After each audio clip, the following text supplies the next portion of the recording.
ዓለማችን ላይ እንዳሉ ማታውቋቸው አስገራሚ መኪናዎች። ምድራችን በየጊዜው አዳዲስ ነገሮችን እየፈጠረች ትገኛለች። ከእነሱም መሃል የመኪና ቴክኖሎጂ ግንባር ቀደሙ ነው። ሰላም የአዲስ ዘመን ቻናል ተከታታዮቻችን፣ ለዛሬ ዓለማችን ላይ ካሉ አስደናቂ መኪኖች መካከል የተወሰኑትን የምንመለከት ይሆናል። በቅድሚያ ግን ቪዲዮን ላይክ፣ ቻናሉን ሰብስክራይብ በማድረግ ቪዲዮውን ጀምሩት።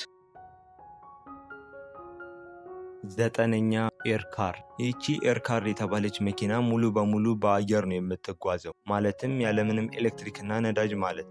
አዎ እውነት ነው። ይህቺ መኪና በአየር ብቻ ነው የምትሰራው። ነዳጅም ሆነ ኤሌክትሪክ አትጠቀምም፣ በአየር ብቻ። ከዚህም በላይ የሚያስገርመው አየር ለመሙላት የሚፈጅባት 3 ደቂቃ ብቻ ነው። አንዴ በሞላችው አየርም እስከ 220 ኪሎ ሜትር መጓዝ ትችላለች። ፍጥነቷም 70 ኪሎ ሜትር በሰዓት ነው። መኪናዋ በአሁኑ ሰዓት ለገበያ ባትቀርብም በእውነቱ ግን ተገቢ የሆነ ሙከራ ተደርጎላት ማለፍ ችላለች። በውስጧም 3 ሰዎችን የመያዝ አቅም ያላት ሲሆን የተሰራችውን ፈረንሳይ በሚገኘው ኤምዲአይ በተባለ ካምፓኒ ውስጥ ነው።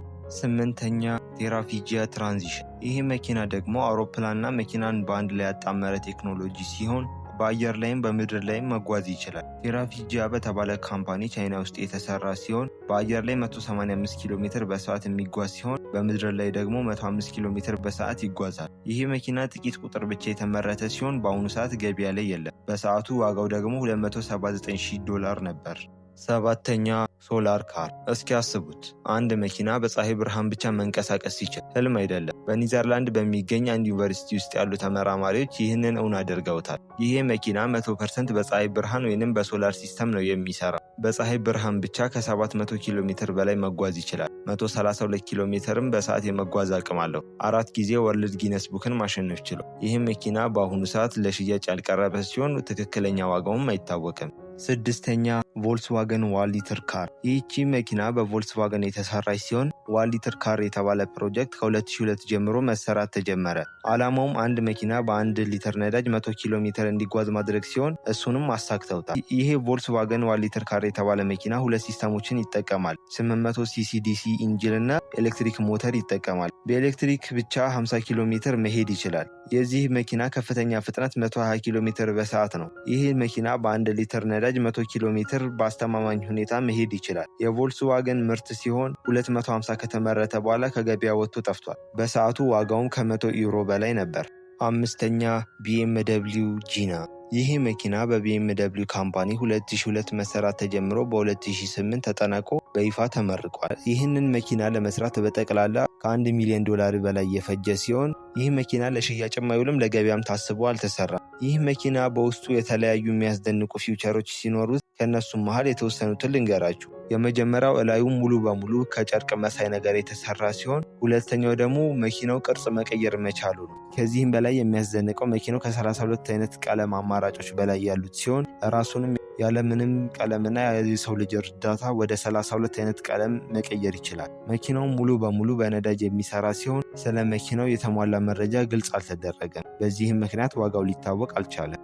4ኛ ስኪዩባ። ይህ መኪና በ2008 የተሰራ መኪና ሲሆን ምድራችን ላይ ካሉ አስደናቂ መኪኖች መካከል አንዱ ነው። መኪናው በውሃ ውስጥም በመሬት ላይ መሄድ ሲችል በመሬት ላይ እስከ 120 ኪሎ ሜትር በሰዓት የመጓዝ አቅም ያለው ሲሆን ውሃ ውስጥ ደግሞ እስከ 6 ኪሎ ሜትር በሰዓት ይጓዛል። በአጭሩ ይህ መኪናና መርከብን በአንድ ላይ ያጣመረ ቴክኖሎጂ ነው። ሙሉ በሙሉ በኤሌክትሪክ የሚሰራ ሲሆን 3 ሞተሮች አሉት። እናም እስከ 10 ሜትር ጥልቀት ውስጥ ገብቶ መጓዝ ይችላል። ሪንስፒድ በተባለ ካምፓኒ የተሰራ ሲሆን ይህ መኪና በአሁኑ ሰዓት ምድራችን ላይ ካሉ ብርቅዬ መኪኖች መካከል አንዱ ነው። ዋጋው $2 ሚሊዮን ቢሆንም ከማይሸጡ መኪኖች መካከል አንዱ ነው። 3ኛ BMW iVision D።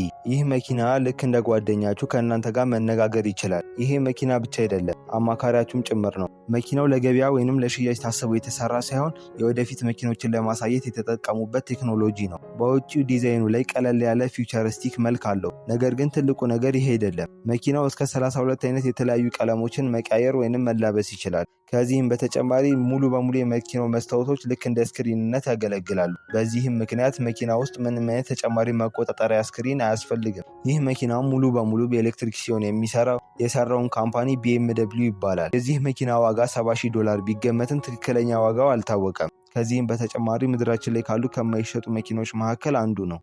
ሁለተኛ አቫታር። ይህ መኪና ዓለማችን ላይ ካሉ ብርቅዬ መኪኖች መካከል አንዱ ሲሆን ሙሉ በሙሉ በኤሌክትሪክ ኃይል ነው የሚሰራው። 4 ሞተሮች ያሉት ሲሆን የ470 ፈረስ ጉልበት ያህል አለው። ይህ መኪና ሙሉ በሙሉ በኤአይ የታገዘ መኪና ስለሆነ ውስጡ ላይ ምንም አይነት መሪ ሆነ የሚነካኩ ነገሮች የሉትም። የምትቆጣጠሩትም በአንድ ትንሽዬ ሪሞት መሳይ ነገር ነው። ከዚህም በተጨማሪ መኪናው በተገጠመለት ኤአይ ምክንያት የሰዎችን ስሜት ማንበብና መረዳት ይችላል። በአሁኑ ሰዓት ይህ መኪና አንድ ብቻ ሲሆን ያመረተውም ካምፓኒ ማርሴዲስ በመባል ይታወቃል። ይሄ ቅንጡና ዘመናዊ መኪና ዋጋ ያልተተመነለት ሲሆን ከዚህም በተጨማሪ ካምፓኒው ይህንን መኪና ለማንም እንደማይሸጥ አስታውቋል።